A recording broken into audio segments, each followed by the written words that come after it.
این آهنگ برایش خیلی پسند بود. در تنهایی هر بار خانه را سکوت فرا می گرفت، همان دم این آهنگ صدا می داد. اون نه سراینده بود، نه آهنگ ساز و نه نفری که با موسیقی سر و کار داشت، اما در پیانینو خیلی عالی می نواخت. این آرامش دلی او بود. این یگانه واسطه بود که درد خود را ابراز می داشت. آن خشک و خالی نیست، در خود جهان عظمت دارد. و اینک ما در فضای همین آهنگ روح نواز دنیای رنگین و پراسرار بزرگ مردی را با نام رستم بیگ یوسف بیگف جویا می گردیم. امروز این نوازش در گوشه دیگری اقیانوس صدا می دهد که شهناز هر بار به یاد بابایش می افتد. پشت پیانینو نشسته روح بزرگی او را آرامش می بخشد.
بدخشان، جمهوری خلقی بخارا، دهه دوم عصر 20.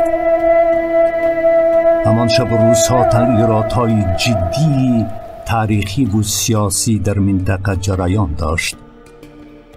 در این مرحله حساس و کشمکشی‌های زیاد به تاجیکان میسر شد تا پارچه خردی از سرزمین خود را با نام تاجیکستان تشکیل نمایند. ساکنان دهه رین ناحیه اشکاشین به کار همیشگی خود دهقانی، باغداری و چارباداری مشغول بودند. بعد برقرار شوی حاکمیت شوروی در این منطقه دوردست کوهستان نیز کالخانه‌های دست جمعانه تشکیل گردیده مردم به ساخت نوی زندگی وارد می شدند. برای مردم محلی شب میلاد یا سال نو هنوز مفهوم بیگانه بود، اما در همین شب یعنی 31 دکبر سال 1923 که دهه اول فصل دی طبق سال شماری جاری شمرده می شد، در خانواده یوسف بیگ و دلشاد بیگین پسر تولد یافت. این پسر را با نیت نیک و آرمان‌های بزرگ رستم نام کردند، نام بابایش. این عنعنه میان تاجیکان کوهستان زیاد رایج است که نامها را عادتاً از شجره اولادی میگیرند. رستم بیگ از کودکی کنجکاو و نکته سنج و مهارت فوق‌العاده داشت که مورد توجه والدان قرار گرفت.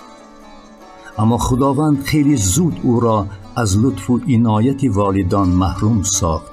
اول پدر و سپس مادر را هم از دست داد.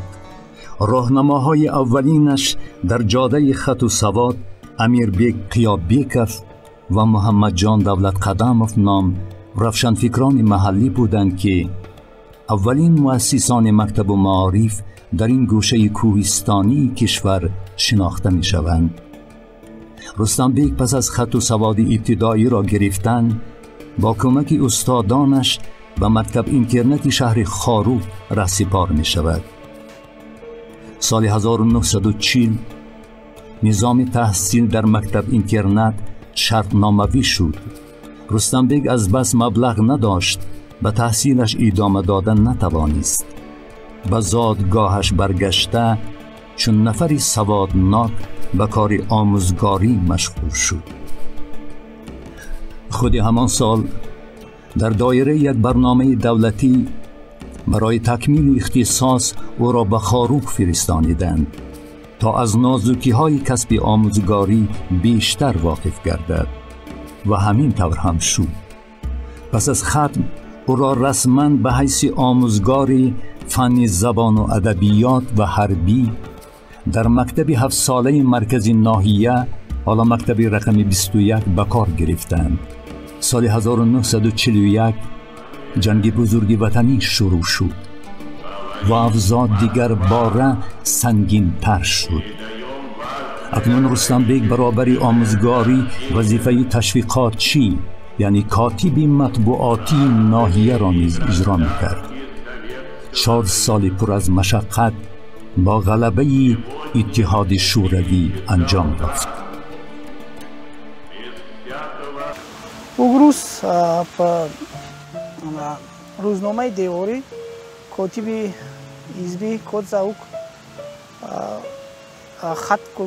хати зебо гул бук навиштаҷоти хушрӯ навишту киштук баъди рустамбег хиҷо қекул кайз акам хаттино кайҷо ам хат муно сони хоҳиш кул за агма ҳисоботи ҳизбӣ ам таҳрир кунул ана бо хати зебо гул навишу рустамбег за қайда кук молуки донишманд шахсияти вадза дониши ана мукаммалат иноват ав агма ари кӯтатари муддат агма ари ба анҷоми буд баъдан агмаи фаъолияти рустамбег ноя ба назар надад ам котиби ҳизбии ноя вани соли 1945 ба ҳайси тарғибгари кумитаи ҳизбӣ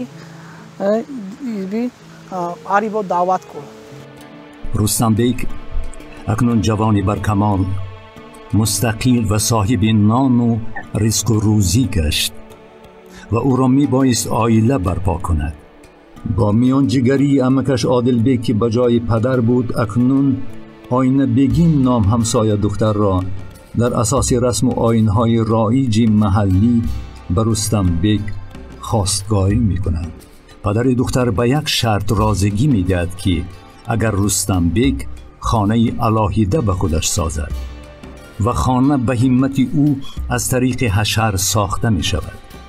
حالا هم پای برجاست که به نزدیکی با تشبث پیوندان تعمیر و ترمیم گشت. بسیار فرزندای با وفا را با دنیا آوردند. یکی از 10 فرزندان مشهوری که نه تنها در حدود تاجیکستان بلکه بیرون از آن را دکتر پروفسور رستمبیگ یوسفبیگ شاه از این دهه برآمده هست. البته که ما خیشی تباری با شخص داشتیم، در خانه ما مهمان شدن. درباره سالهای گذشته که نو مکتب‌ها تأسیس یافته بودند در ناحیه اشکاشون، از آن جمله خودش که در مکتب مرکز ناحیه آموزگار شده کار میکرد، از همون زمان گیریم خاطره‌های خیش را گفت و گیریم بعدتر همه را وادار کرد، همه با دستور داد که به کار معارف باید همه دست زنند. اکنون رستم بیگ پس از مشقت‌های زیاد و رنج یتیمی برای اولین بار فضای گرمی عائلوی را می‌چشید و در این محیط رنگین دخترچه دوستروی تولد شد که نام مادر رستم بیگ را به او گذاشتند، دلشاد بیگین. اما لحظه های شیرین در حیات او زیاد طولانی نبود و این دفعه هم زیاد دوام نکرد. با امر تقدیر همسرش آینه بیگیم دلشاد دوست روی را در 3 سالگی یتیم مانده، خانه گرم رستم بیگ را دیگر باره ثبت نمود. یکم زنی که وی داشته است ما هنوز تولد نشدیم، راستی گپ کی که وی او رفتن، بعد ما به نقل میکردن که اینم خیلی دخترشون دلشاد وی او میده بودن اومده است، خیلی دخترم برده است، ما خیلی در یاد نیستیم، ما تولد نشده استیم که وی گرفته است. تشکل اندیشه، حسی کنجکاوی و دانشجویی، صبر و طاقت و مناسبت صمیمانه رستم بیگ باعث آن شد که در بین همکاران صاحب احترام گردد. این بود که بعد گرفتن بلیت حزبی از دست کاتب حزبی ولایت قربانشاه گدا علیف، او را برای تحصیل به مکتب جمهوریوی حزبی کمیته مرکزی حزب کمونیست پیشنهاد نمودند.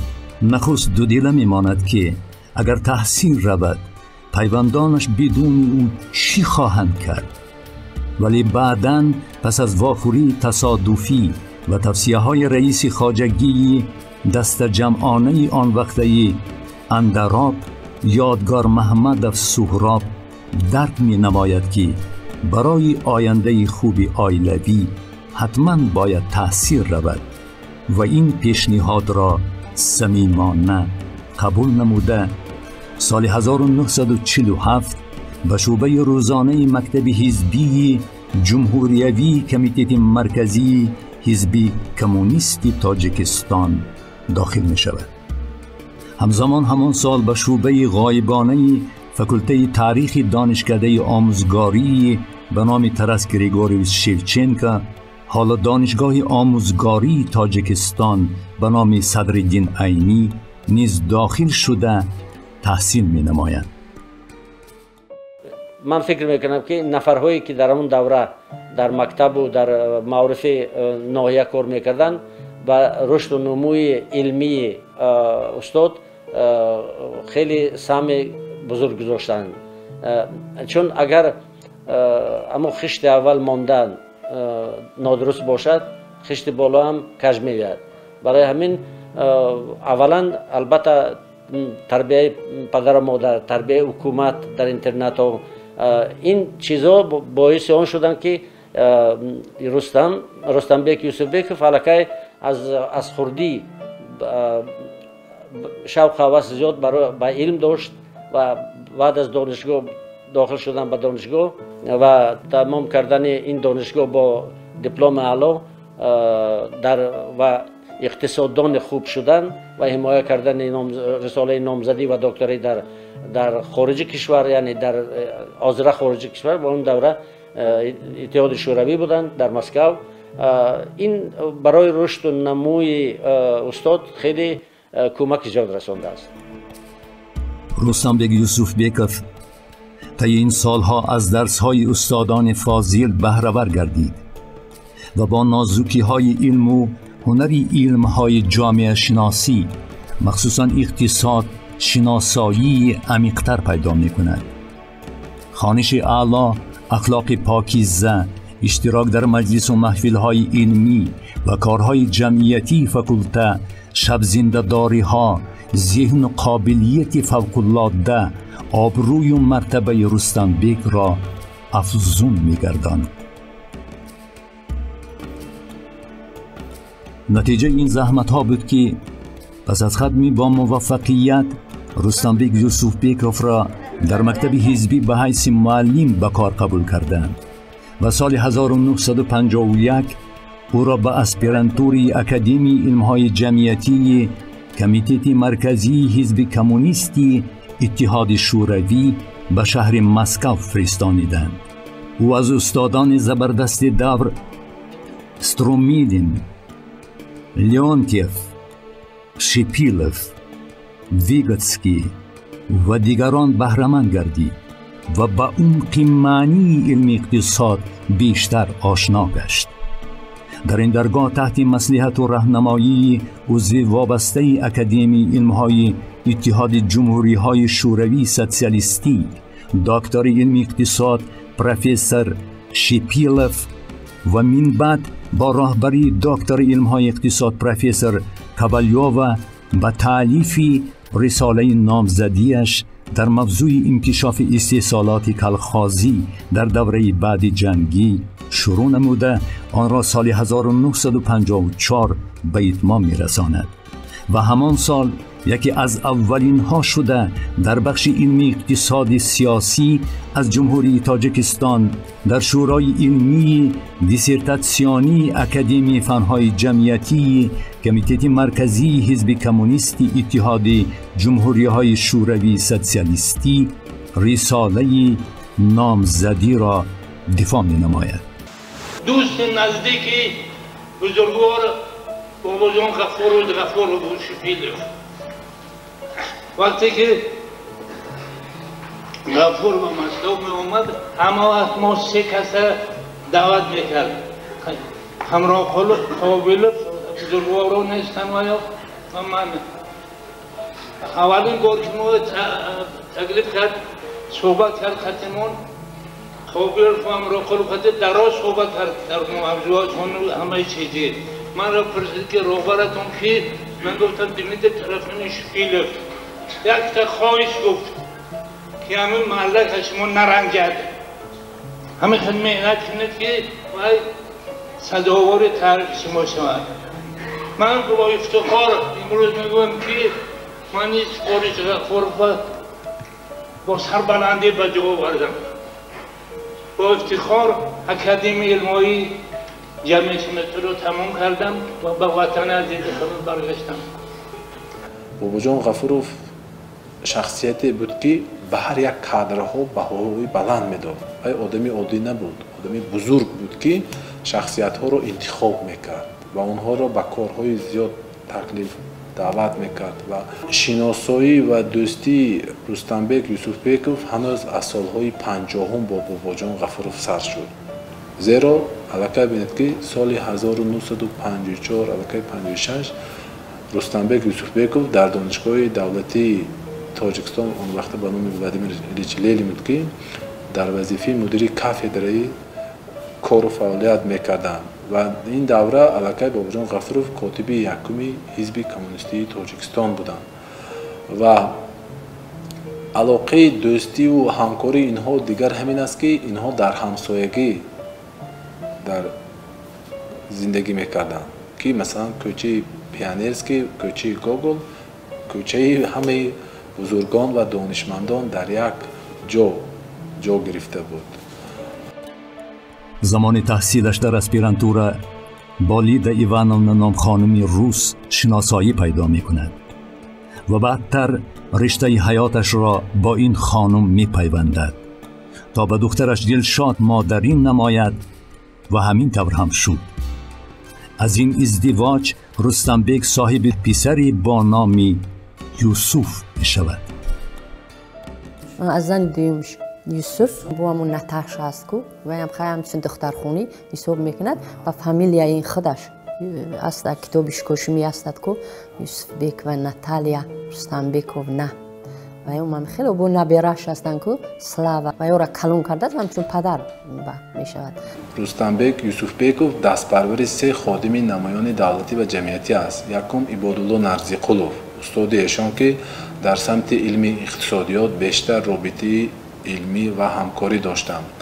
دوم دستپرور نظرشاه دادخدایوف بسیار اینها رابطه و سوم تورسون الجبایوف که در زمان شما تصور کنید که یک فرزند کوهستانی که به شهر آمده نوکک در شهر دوشنبه و دانشگاه به حیث یک آموزگار کار میکرد و علاقه یک مقام خود را در دانشگاه پیدا نموده بود، توجه راهبران وقت را علاقه جلب نموده بود. خصوصا تورسون الجبایوف از سال 1959 رستمبک یوسفبکوف را به کارهای دولتی علاقه جلب کردند که این علاقه نشان میدهد که قابلیت کاردانی تشکیلاتچی ایشان علاقه در توجه راهبران وقت را علاقه جلب نمود. ما ولایت کلوب اینو بدخشان آمدن اینجا خوندن، اونیورسیته درس میدادن، همون دورو در بعد او. وقتی که من از مسکو تمام کردم، مکتب عالی پرتوی آمدم به دوشنبه، از اونجا طوری مرا به دوشنبه قبول کردن. بعد همه یک سال با مدیر شعبه بودم کمیته مرکزی دکی، در همون دوام کار مونده اکتیفای آشنا شدیم. بعد چی شد که گپامون میپخت و مصلحت میکردیم. بعد دوستی نزدیک شدیم. اصلش اول بگم رستم بیگ که همون کادرهای به معنی و فراست فیلسوفی خادم دولتی خیلی چند تا مکافات‌های حکومتی دارد. بعد حرمت عزتش میکردن.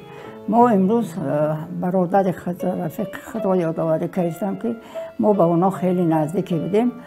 رستم بیگ در کمیته مرکزی کار کرد، کاری نقص کرد، کاری خوب بود، حرمتش میکردن، عزتش میکردن. بعد به آدم نزدیک بود، گفش یافته میگفت.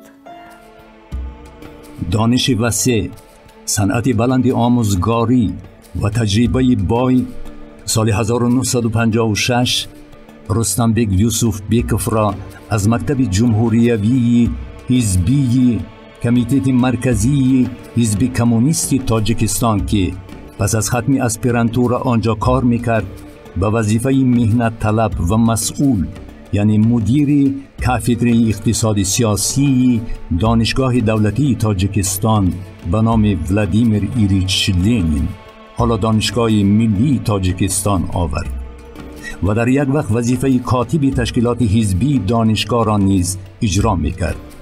سال 1959 رستم بیگ یوسف بیکوف را به حیث جانشین اولی مدیر شعبه تبلیغاتی کمیته مرکزی حزب کمونیست تاجیکستان و سال 1960 باشد مدیر شعبه علم، مکتب‌های عالی و میانه این کارگاه تعیین می‌نمایند. همزمان همان سال او را وکیل مردمی در شورای شهری دوشنبه و سال 1963 باشد وکیل مردمی در شورای عالی جمهوری شوروی سوسیالیستی تاجیکستان انتخاب می‌نمایند. اکنون او مدیر کافدره اقتصاد سیاسی دانشگاه دولتی ملی تاجیکستان نیز تعیین شده بود. سال 1960 بود. منم معلم تعیین کردن در دانشگاه دولتی تاجیکستان. یاش بودیم 22 ساله. یک روز در نزد بینای فاکولتت اقتصادی 3-4 کس ایستادگی بودیم که 1-2 نفر اهم بنا برآمدند.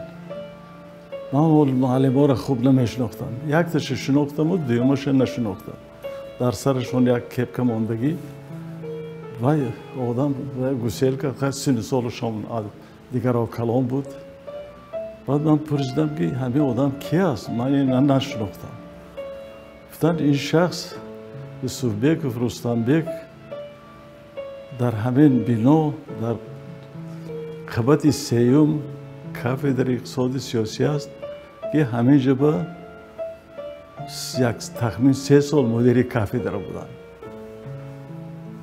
بعد از اینجا سال گذشته این آدم یعنی معاون مدیر شعبه علم و معارف کمیته مرکزی تعیین کردن. نه که روزهای شنبه گاه آمده همینجا درس هم میخونن.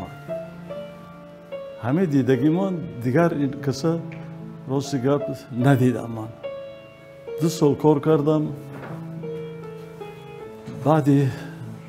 بعد 2 سال من خسته و اسپرانتو رفتم لنینگراد. باز 3 سال در اونجا گشتم. سال 65 برگشت آمدم که وزیر معارف تاجیکستان رستم بیگ یوسف بیکوف اجرای وظیفه‌های گوناگون مسئولیتناک در تشکل جهان بینی سیاسی یوسف بیکوف نقشی کلان بازیدند. تجربه بای، صفتهای بلند شخصی، دانشمند بودن رستم بیگ یوسف بیکوف را به اعتبار گرفته او را وزیر معارف جمهوری شوروی سوسیالیستی تاجیکستان تعیین نمودند. همه خیلی حساب میکردیم میگن که یکی از وزیرای بهترین بود با فهم بود با علاقه عادی و ساده و فهمات داشت به خلق در همون وقت 10 سال کار کردن ما هم کار بودیم کماندیروفکا یک جای میرفتیم مجلس های مسکوده یک جای میرفتیم خیر اونا به مثلا این کاری مکتب ها میرفتیم کاری علم ها میرفتیم کاری دیگه اشتر. در این وظیفه مسئول و از سال 1963 تا سال 1974 سربلندانه خدمت خلق و وطن را به جا آورد. در دوره فعالیتش در وزارت معارف یوسف بیکوف به انکشاف بعضی مادی و تکنیکی ساحه اهمیتی جدی میداد. این بود که 150 مکتب محض در همین دوره بنیاد یافت. در جمهوری یگان مکتب مؤسسه علمی نبود که او به آنجا نرفته باشد. در مکتب‌های عالی کشور 10,000 نفر متخصصان ورزیده تیار کرده شد. قبول به مکتب‌های عالی 2 برابر در آن دور زیاد گشت. شماره آموزگاران مکتب‌ها 17,000 نفر زیاد گردید. با تشبث بی‌واسطه یوسف بیکوف رستم بیک برای تیار نمودن کادرها در مکتب‌های عالی مرکزی سابق اتحاد شوروی، جمهوری‌های روسیه، اوکراین، بلاروس، قزاقستان، ازبکستان و یک قطار شهرهای سابق اتحاد شوروی کارهای زیادی عملی گشتند که در این مکتب‌های عالی دیگر جمهوریت‌ها شماره زیادی خط کنندگان جمهوری تاجیکستان به تحصیل فرستانیده شده کادرهای صاحب معلومات و صاحب کسب به تاجیکستان برگشته. استاد رستمبек یوسفبек فقط استراحت با زمستون تو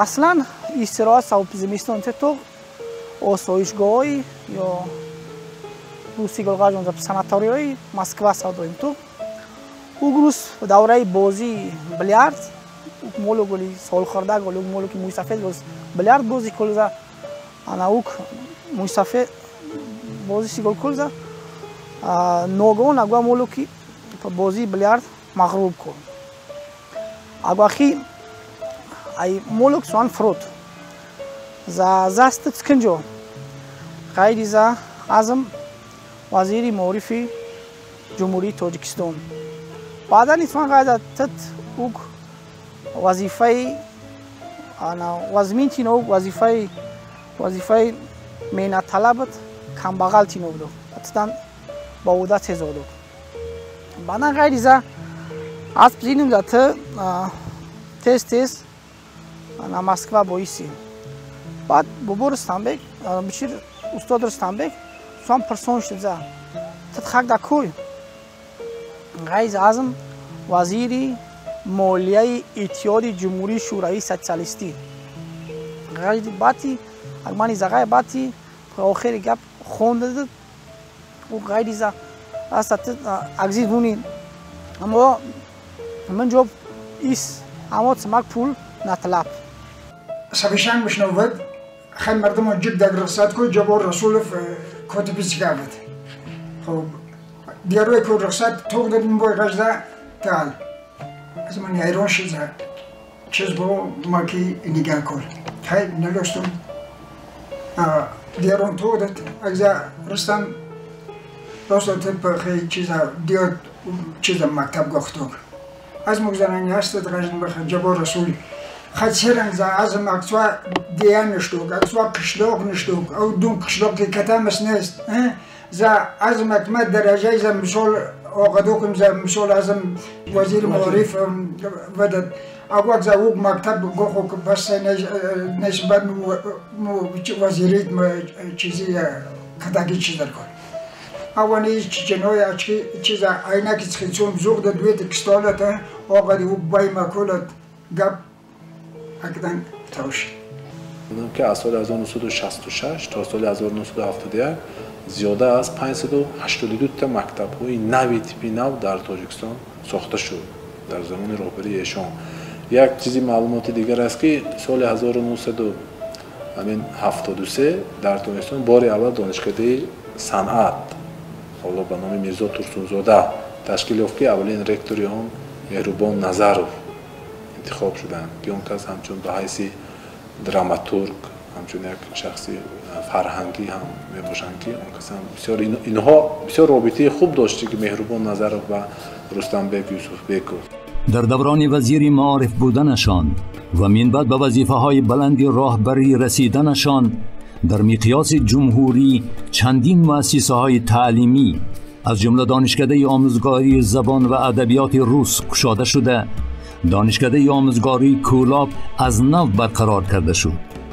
در شهر خوجند فیلیال دانشکده پلی‌تکنیکی گشاده شد که امروز به دانشگاه تکنیکی مستقل تبدیل یافت. اینستیتوت جمهوریوی تکمیل اختصاص کارمندان ساحه معارف به کار خود آغاز کرد. مجموعه آثارخانه صدرالدین عینی، هیکل ابو علی ابن سینا، بنای سیرک شهر دوشنبه، دهها خانه های مدنی، کلوب ها، مکتب ها، بیمارخانه ها و غیره به استفاده داده شد. سال 1969 ایشان به سفر به ولایت لنوباد میکنند. وقتی که در یک مکتب بازدید میکنند با راهبر مکتب صحبت میآورند. معلم معلوماتی عالی نداشته است و ایشان دیدند که دانش و راهبری کنی راهبری مؤسسه خیلی خوب است اما معلوماتی عالی نداشتند. محض با تشبث و دستگیری خودی رستمبک یوسفبکوف همون راهبری مؤسسه مکتب به دانشگاه آموزگاری حاضره به نام صدرالدین عینی برای تحصیل را دوام دادن و دوشنبه جلب کرده می شود. خیلی من در اونیورسیت مدیر کافدر بودم، وزیر سطحی بلند ما از دور هم تا از دور می دیدیم. اگر مجلس ها می اومد اگر اونیورسیت می دیدیم شه. سالا گذشت و یک روز من کمیته مرکزی شعبه علم و معارف دعوت کردن. مدیر شعبه گفت که ما مصلحت کردیم که شما معاون وزیر معارف میرید. ما گفتم من رفتم لنینگراد رفته شدم. همه حجتام تیار و کیمچی دیگر که خیلی کمتر سیاست کردن که شما خیلی تکلیفی بالا نمیگید. من خیلی چیکاره که شود. من گشته آمدم پگاش بود که تلفن شد از رکترات که وزیر معارف شما را دعوت کرده شده است. من آمدم وزارت در آنجا در همون کوچه کویبش سابق حاضر و آثارخانه که در آنجا بود است در همون در قسم دوم در قبط دوم بنا کابینت وزیر بود است. یکم بار رفته کابینت وزیر دیدیم. بعد در آمدیم که سر میز شده است. از جاش خیست سلام کردم و اینجا همون روپرو هر دومان ششتیم. بسیار نحس قبول کردن. اگه هم سیاست دیگر خیلی گفت. بعد گفت که ما همه خیلی مصلحت کردیم. خوب میشید که یک جای کار میکردیم کمتر. سال 1966 آثارخانه استاد عینی در شهر دوشنبه به کار آغاز می نماید. عجیبی همین آثارخانه در چی است؟ همین خانه آثارخانه در زمان وزیر معارف فی تاجیکستان بودن استاد رستمبک یوسفبکوف آغاز می شود. چرا؟ برای آن که من در امو کرونیکی که خودم شخصا در ارشیو شخصی نگاه داری میکنم وقتی که افتتاحی همین آثارخانه می شود محمد آسیمی، باباجان غفوروف، رستمبک یوسفبکوف در هنگام گشادن همین لنت افتتاح اولین شده باباجان غفوروف قدم میگذارند، بعدا رستمبک یوسفبکوف، بعدا آسیمی. برای آنکه در همین وقت آثارخانه گشاده شویش محض با تشبث و تلاش همین رستمبک یوسفبکوف است. سال 1974 رستمبک یوسفبکوف را معاون رئیس شورای وزیران جمهوری شوروی سوسیالیستی تاجیکستان تعیین می نمایند که تا سال 1984 این وظیفه مسئولیتناک دولتی را سربلندانه اجرا می نمایند. رستنبک همه خیلی حرکت میکرد که خیلی بچه زبانش تازه بود، زبان روسیه نغز میدونست، خیلی بعد زبان هم میدونست، معامله کرده که میدونست، بسیار فایدهش میبودن، سپارشات بسیارش میدادن. بعد عجایب بود شمیم که همین وقتهای کرده همه وقت با همون متخصصایی که در تحت دستش کار میکنن و خودش جلب کرده، کار یاد داده، اینجا چیکار کنده کار، اینجا چیکار کنده کار گفته. همین خیلی میکرد که همه آدم به این باوریناک حساب میکرده نصیحتچی بود و نصیحتچی بود. رستنبک با یک خصلت خوبی داشت که من هیچ فراموش نمیکنم. همین برادرها را، همکاراش، دوستاش فراموش نمیکرد، تلفن میکرد، حال پرسی میکرد. بعد سالهای هم وزنیم بگم و همین خیلی دوره بود که اتفاقانه ما کار میکردیم، میفهمین؟ این خیلی نظر بلندی و ناپسندی و این خیلی نمیکردیم، روز گپامونو میگفتیم، کمبودیامونو، پیشویامونو. از سال 1981 تا سال 1984 به رستنبک یوسف بیکوف اجرای وظیفه مسئول دولتی وزیر کارهای خارجی جمهوری شوروی سوسیالیستی تاجیکستان واگذار گردید. پروفسور رستنبک یوسف بیکوف در وقت اجرای فعالیت کاریش در مقامات گوناگون دولتی به حیث راهبر گروه‌های رسمی دولتی و هیئت گروه‌ها به ممالک گوناگون خارجی سفر کرده است. و همچون راهبر گروه‌های رسمی دولتی به جمهوری اسلامی ایران، جمهوری خلقی چین، سوریه، بریتانی کبیر و افغانستان سفر نموده در این سفرها بهر همکاری‌های همه‌جانبه سهمی زیاد گذاشتند. کنفرانس‌های هم عمومی جهانی هم در میکروس شوروی میگذشت، اون کس معروضه‌چی میشدند و از کتاب نمی برداشتند، اون کس از حیات میدونستند که کدام مسئله ها رو باید برگزاری کنند و به فایده تاجیکستان باشد. گذراندن بسیار روزهای فرهنگ و ادبیاتی که با دیگر جمهوری ها میگذراندیم، یکی از همین طور روزها در ازبکستان گذرانده میشد. سال 1981 همراه ما بسیار یک گروه کلان نویسنده و شاعرای و هنرمندان، رسامان رفتگی بودند و البته در بسیار ولایت‌های ازبکستان ما واخوری ها میگذراندیم و رستم یوسفبیک می توانستند که با این نماینده های اینتلیجنس تاجیک هم صحبت باشند و البته برای اون که آنها همشون اون کس را عزت میکردند، حرمت میکردند، از نقطه نظری که این کس هیچ وقت وظیفه خودشون را بلند نمیگرفتند.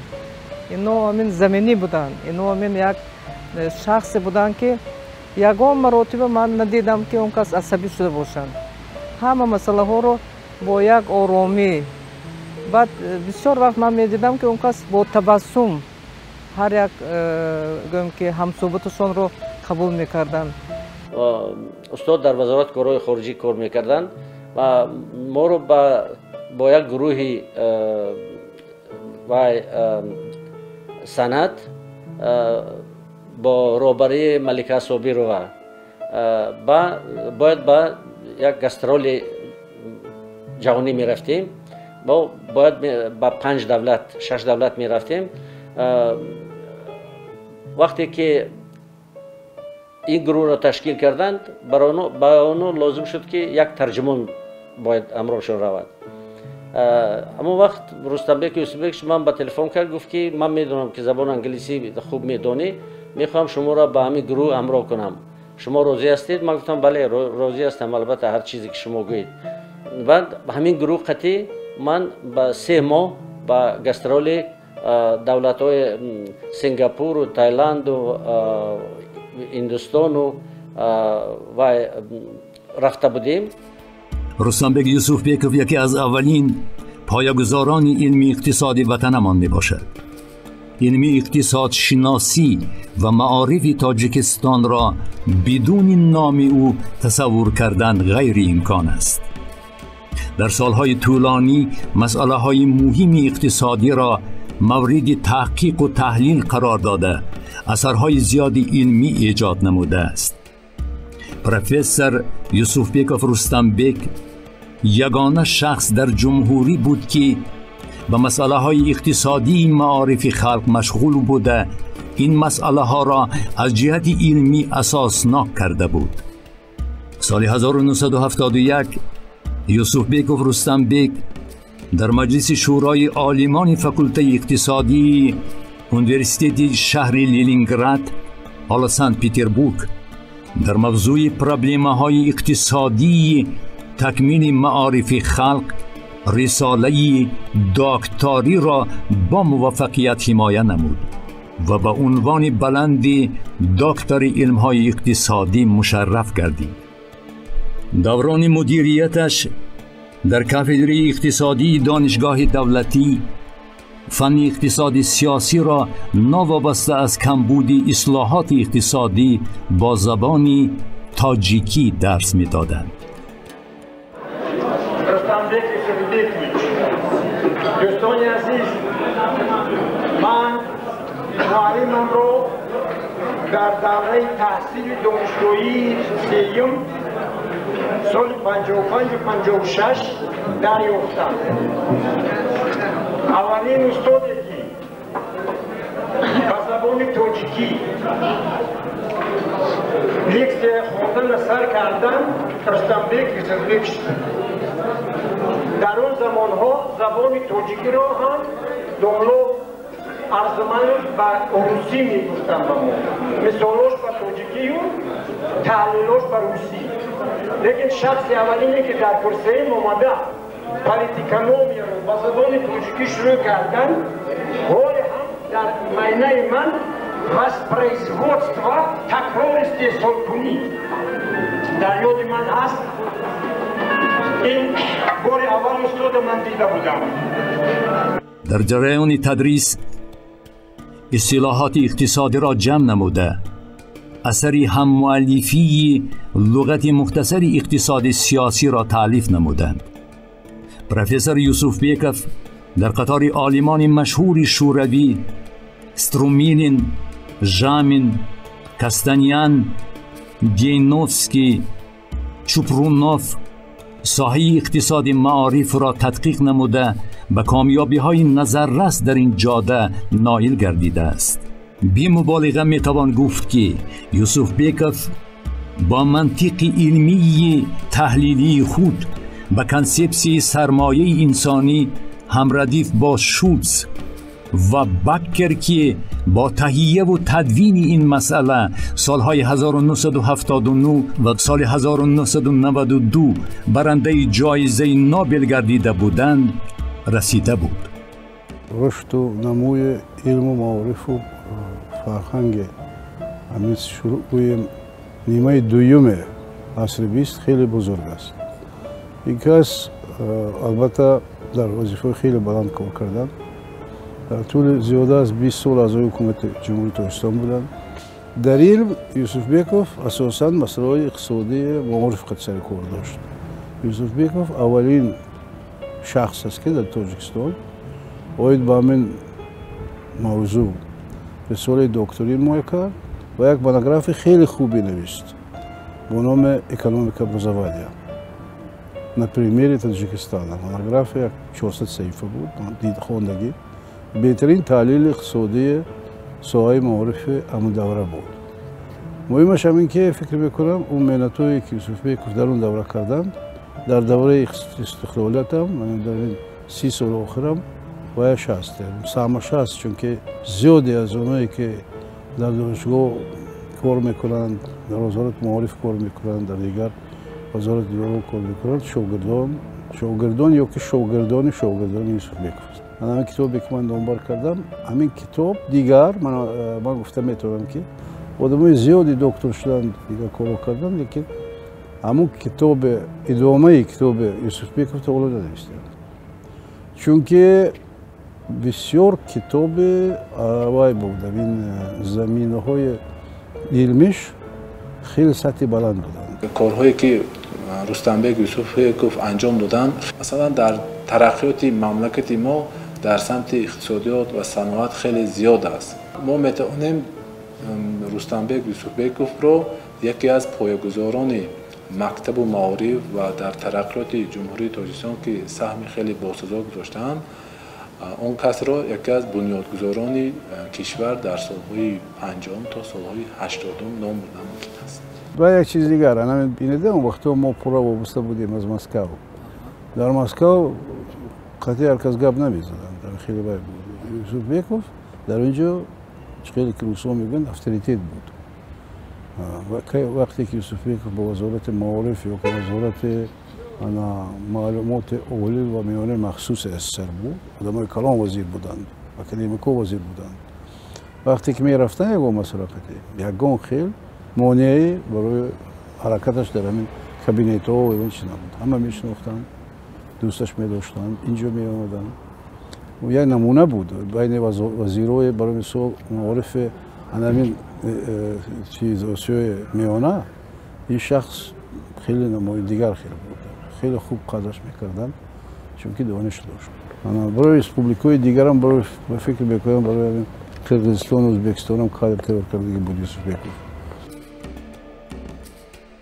یوسفبکوف رستمبک بعد در سال 1984 به نفقه برآمدنش هم فعالیت علمی، پداگوژی و جمعیتی سیاسی را دوام داد. یوسفبکوف رستمبک در دانشگاه دولتی تاجیکستان به نام ولادیمیر ایلیچ لنین، حالا دانشگاه ملی تاجیکستان، به حیث پروفسور کافدره اقتصاد سیاسی تا آخر حیاتش فعالیت نمود. در این مدت طولانی یوسفبکوف رستمبک در این دانشگاه به تربیه کادرهای جوان، به تعلیم و تربیه دانشجویان و دانش آموزان مشغول شده، با راهبری و دستگیری و راهنمایی او زیاد از 30 نفر رساله‌های دکتری و نامزدی علم را حمایت نموده به کمال رسیدند. یوسفبکوف رستمبک نسبت همکارانش، شاگردانش و دانش آموزان مهربان و با احترام و در نوبت خود سختگیر و سرطلب بود.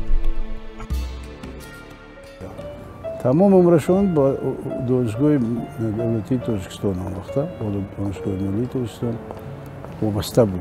دویم درس میخوند در فاکولتی‌های گوناگون، درس میخوند، درسش می آمدن، بسیار قدر میکردن درس یوسفبکوف دانشجوها، چون خوب درس میداد. این آدما راهکشای معارف بودن. یکی از همون شخصایی که بسیار برای من تیار کردن کادر خدمت‌های بسیار کردن. خیلی گفتم نه بلکه راهبر بودن، از پایان سر که از معلمی هزار صدها کس به درس دادن، تربیت کردن. بعد هر خیلی راهبر میشد. من هم خودم همین قدر چندین موقعی فقط یک مهربانه گپ میزدم. همه که نپرسید در حق رستم یوسفبکوف یکم سخنی بد نمیگد، سخنهای نیک گپ میزدن که همه خیلی یکی از بهترین راهبرای وزارت معارف ریسپوبلیکا رستم یوسفبکوف بود. این بیهوده نیست که از 10 سال زیاد در یک جا ششته وزیری کردن، از اونجا با پستین با بلند رفتن، معاون رئیس سویتی وزیران. در دوره های نابسامانی های سالهای 1991-94 در جمهوری برای به اعتدال آوردن وضع سیاسی دعوت و کلام شخصیت های بزرگ و دانشمند، آنهایی که می توانستند به مردمی آشوبگر و شور زده تأثیر رسانند، نهایت ضرور بود. پروفسور یوسفبکوف رستمبک مرکز جمهوریمان شهر دوشنبه را ترک نکرده به فعالیت آموزگاری مشغول بود. به حیث یکی از چهره‌های برومند دوربین، وطن دوست و آتشین سخن در جمهوری عمل می‌کرد. یوسفبیکوف رستمبک بین جوانان، دانشجویان و آموزگاران و دیگر طبقه های اهالی برآمد نموده آنها را به تینجی و آرامی، صلح و صلاح، صبر و تحمل دعوت می نمود.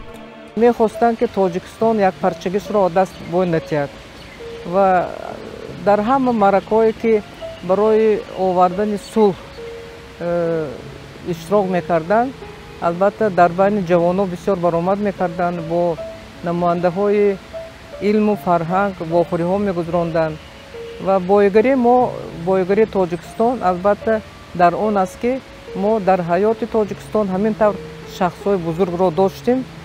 آن وقت اهل علم و فرهنگ و زبانشناسان تاجیک اقدام گرفته بودند که با زبان مادریمان، زبان تاجیکی فارسی، مقام عالی آن مقام دعوتی داده شود. پدرم اعضای کمیته بیرق بودند و با همگان درباره رمزهای بیرقمان، چرا 7 ستاره و رنگهای سرخ و سفید و سبز رو نقل گفته میدادند، معنی داد میکردند. از بالای قاموس زبان خیلی زیاد کار میکردند و آن را با امک رستمبک نیز محاکمه میکردند. امک رستمبک همیشه پدرم را دستگیری مینمودند. آن سالهای متشنج پدرم و امک رستمبک هر روز در دوشنبه شهر پیاده میگشتند تا که با مردم باشند، آن مردم را دل برداری نمایند.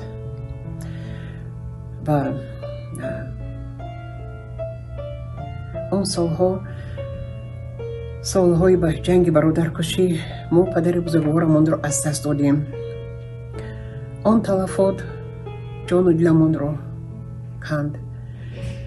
اما که رستمبک هر روز به خانه ما آمده، هر کی ما را به آغوش گرفته همراه ما اشک میریختند. در طول زیاد از 50 سال پروفسور یوسفبیکوف در مقامات گوناگون دولتی ادای وظیفه نموده، همزمان چون معلم خدمت خلق و وطن را سربلندانه اجرا نمودند. به قلم او بیش از 300 مونوگرافی و کتاب، دستور و کتاب ها و مقاله های علمی و عاموی متعلقند که آنها تا امروز اهمیت خود را گم نکردند.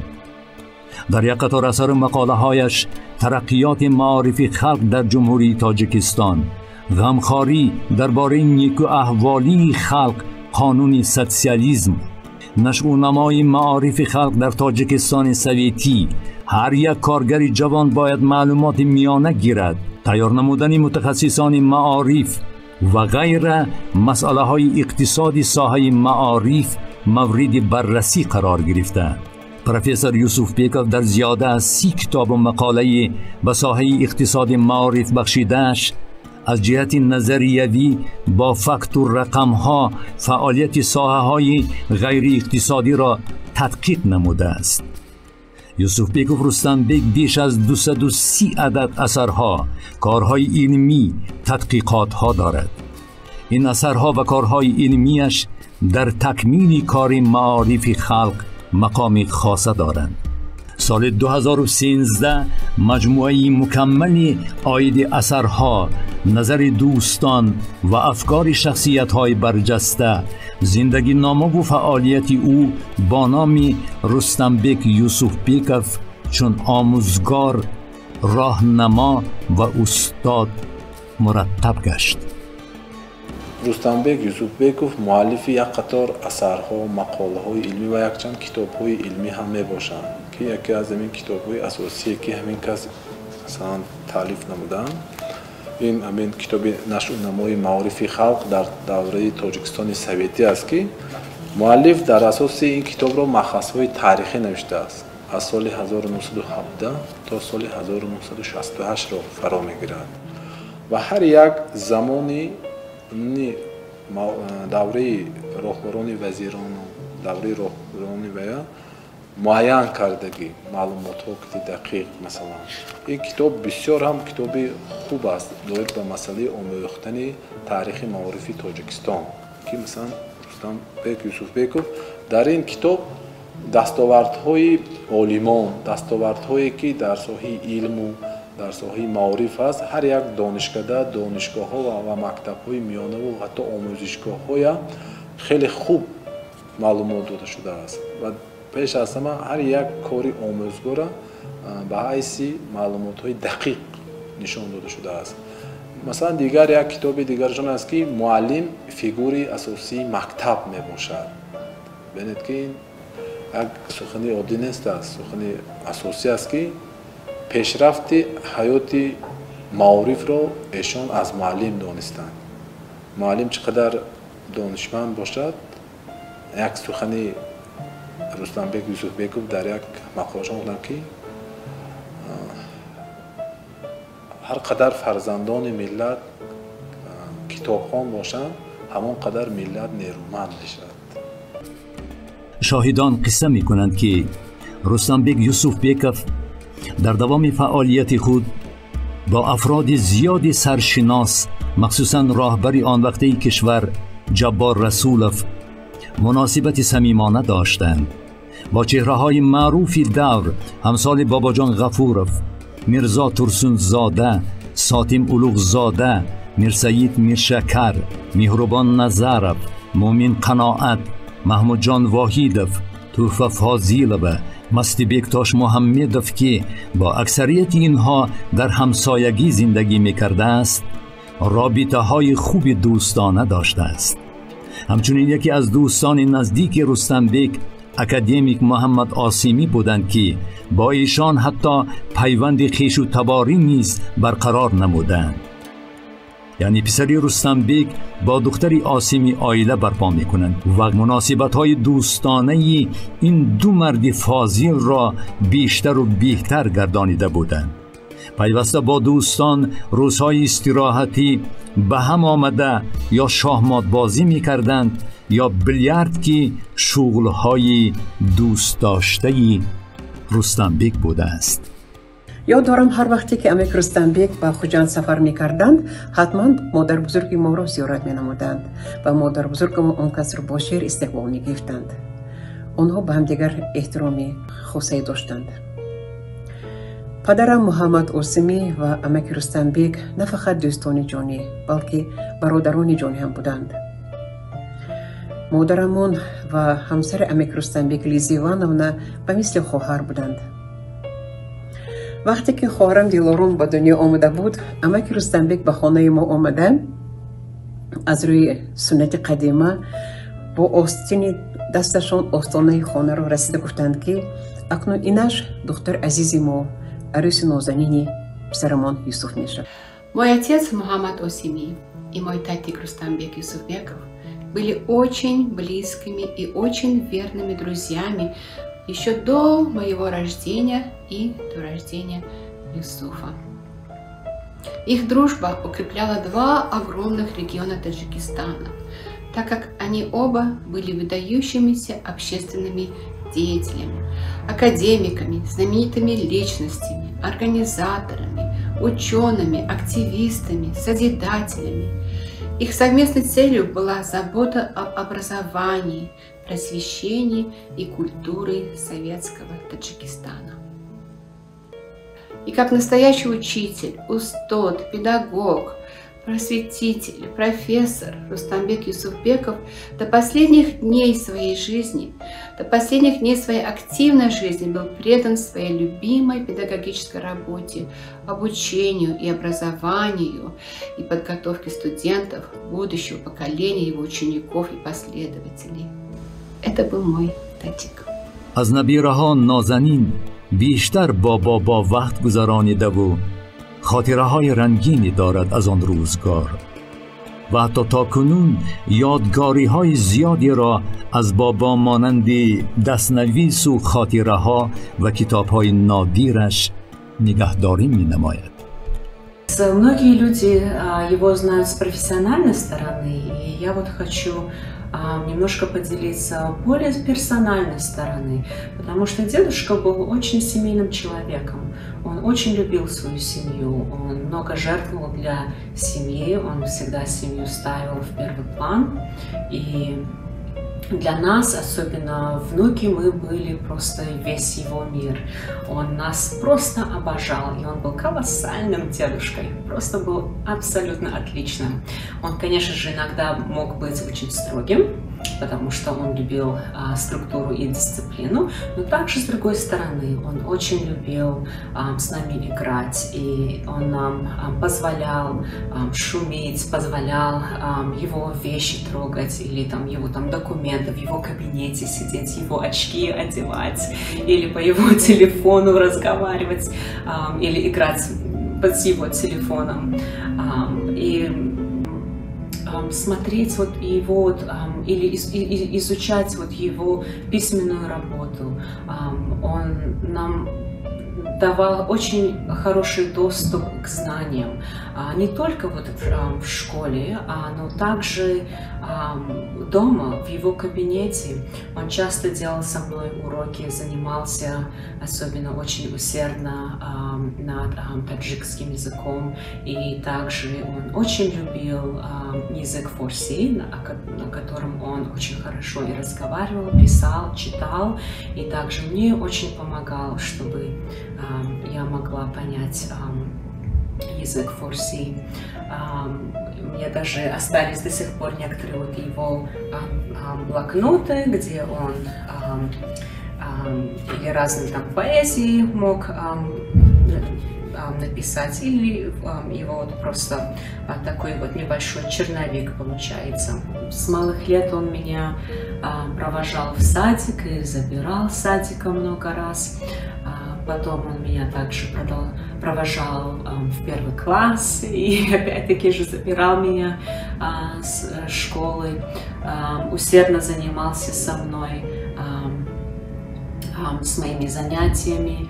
И вот благодаря ему я смогла достичь докторской степени образования. Это все благодаря ему.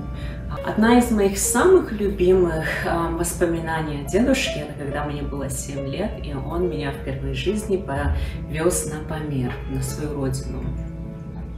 И один факт, что я единственная внучка в семье, которую он взял, и поэтому для меня это привилегия. Я помню, прям вот как будто было вчера, как мы летели на Памир через большие скалы, и в этот момент прям было очень страшно для меня, опять 7-летний ребенок. И я помню, как дедушка взял мою руку и сказал: не бойся, смотри, какие красивые скалы. И он смог мне помочь преодолеть этот страх, смотря на природу и смотря вот на разные вот факты жизни. Моя поездка на Памир была просто колоссальной. До сих пор помню, и такие отличные впечатления остались о Памире. Очень обожаю Памир так же, как дедушка любил Памир. И культура, и язык, и еда, и как вот человеческое мышление, как люди относятся друг к другу. Дедушка также меня научил, как танцевать по-памирски.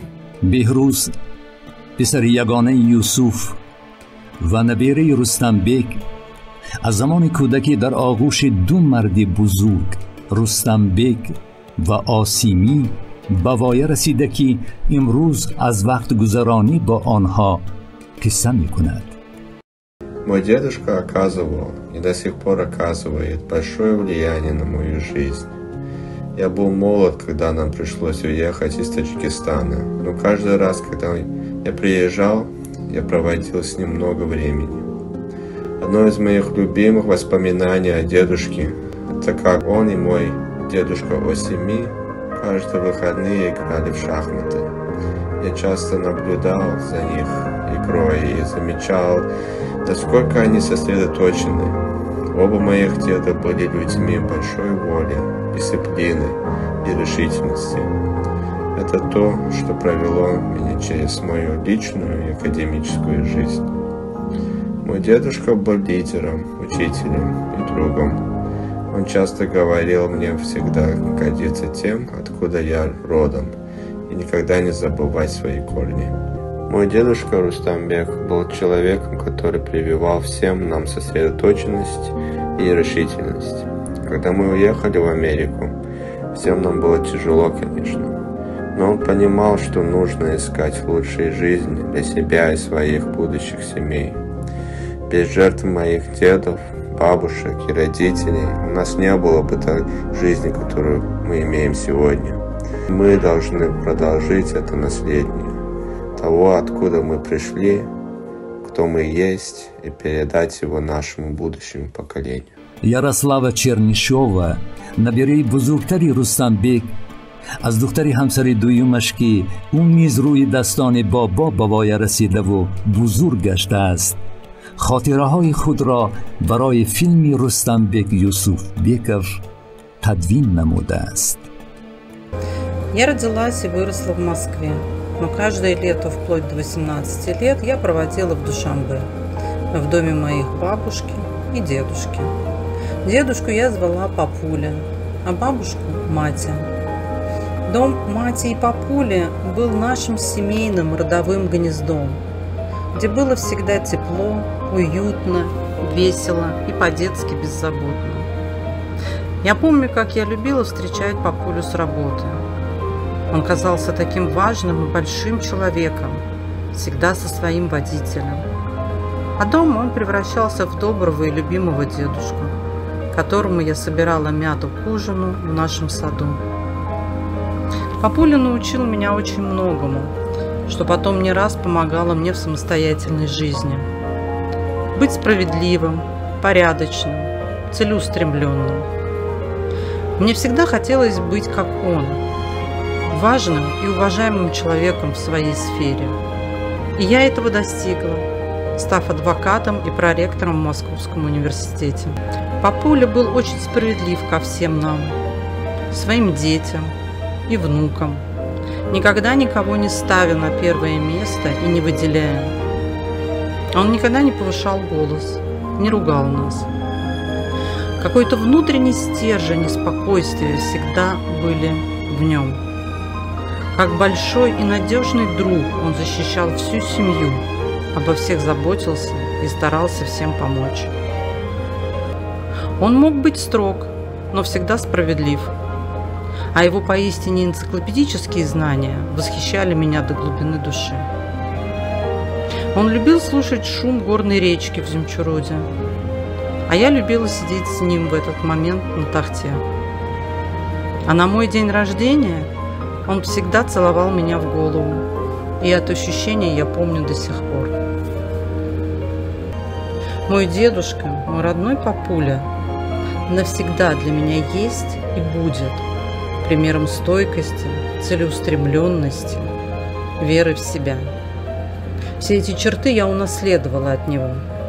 И все эти черты помогли мне стать тем, кем я сейчас являюсь.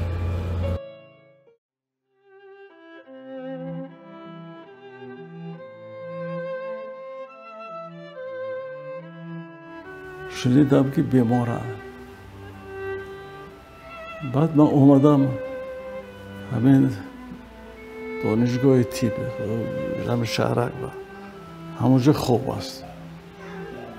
خوب است هم تا بپوش خوب چشمش شده گپ نمیزند. من گفتم رستم سبیک گفتم من پیش نزد شما در اومدن اول دکتر دیدم. دکتر گفت که میخیزه ولی با قوت است. فقط روز ریانیماسیا دا خوب کرد. ماما سعید می اومد از خونه با دخترم نقل میکند که و می اومدن اونا و خبرگیری بسیار می اومدن از وزارت معارف می اومدن همون پنسیا و خیلی را خودشون می آوردن خبر بسیار می گرفتن و عبدالجبار می اومد است.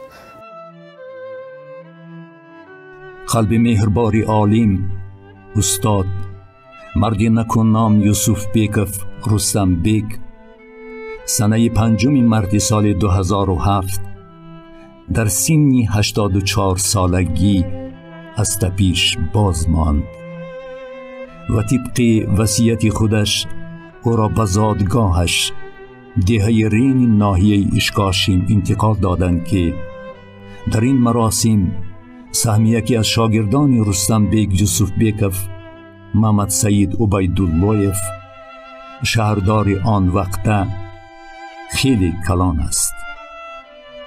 یعنی با دستور او امکانیت فراهم کردند تا جسم بیجان رستم بیگ یوسف بیکوف را به زادگاهش انتقال دهند.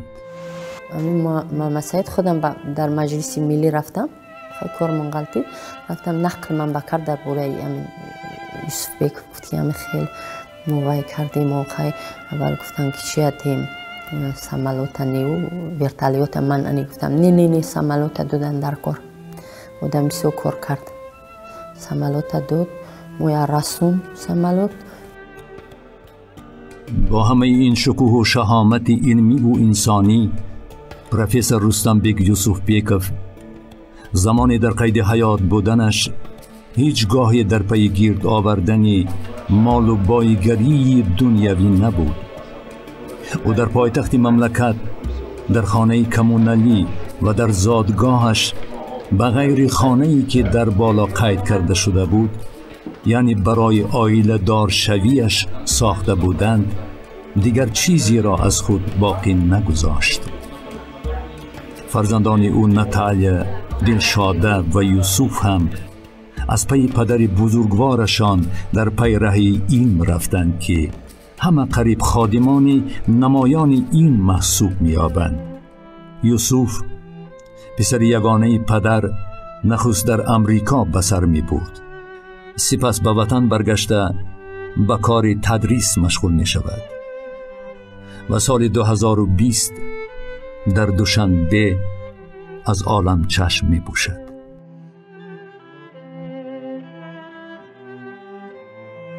نبیرگان رستم بیگ یوسف بیکوف امروز هر کدام در هر سمت و در هر گوشه دنیا به نام و اولاد خود لایق و سزاوار ادامه دهنده کار و پیکار و نیت‌های نیکی او هستند.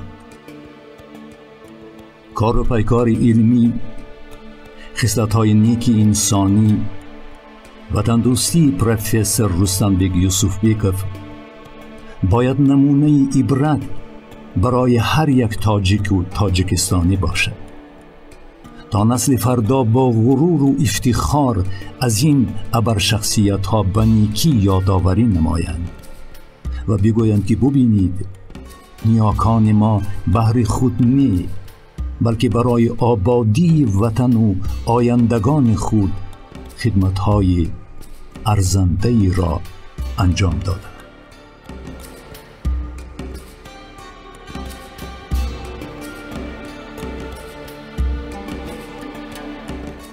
خدمت‌های دولتی و جمعیتی رستم بیگ یوسف بیکوف با 2 آردن بیرق سرخ مهنت، 2 آردن نشان فخری، مدال به نام اکادمیک و ویلف، مدال 50 سالگی اکادمی علم‌های جمهوری تاجیکستان، نشانه‌های سریسینگی اعلاچی معارف جمهوری تاجیکستان، اعلاچی مکتب‌های عالی اتحاد جمهوری‌های شوروی سوسیالیستی، خادم شایسته علم جمهوری شوروی سوسیالیستی تاجیکستان و چندین مکافات و افتخارنامه‌های پرزیدیوم شورای عالی جمهوری تاجیکستان قدردانی گردیده است. متاسفانه از لحظه‌های حیات و زندگی این شخصیت ما نوارهای نادر کم داریم، ولی سال 2003 80 سالگی رستم بیگ یوسف بیکوف با یک شکوه و شهامت خاص از جانب دوستان و همپیشگان و پیوندانش برگزار گردید که نوار پره آن خوشبختانه در خزینه عائلوی نگهداری شده است.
بسیاریاتون میداند که من بسیار سرگپ هستم.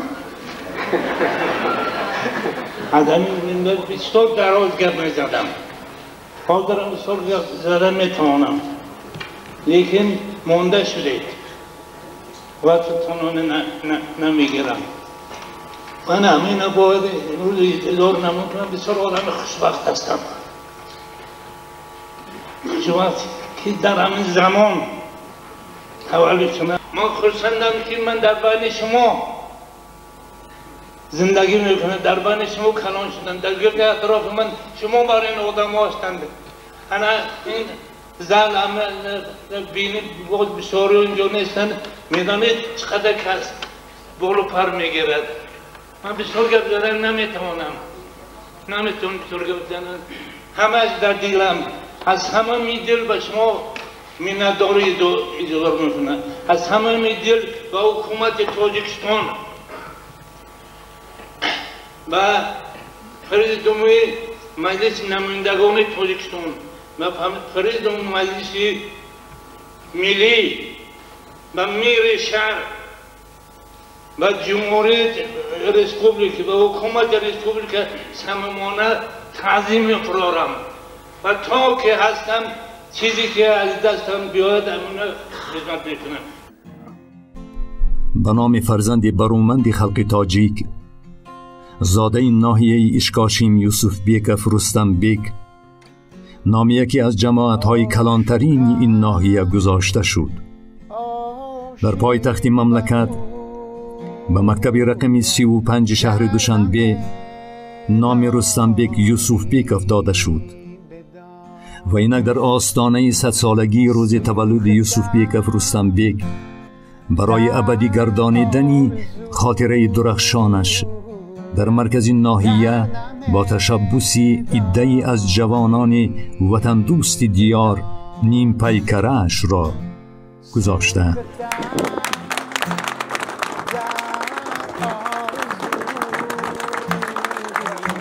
قیمتترین ثروت وطنمون این فرزندان با آر و ناموس ملت تاجیک، خورم باقی، امیر بیک کیوبیکوف، رستم بیک یوسف بیکوف.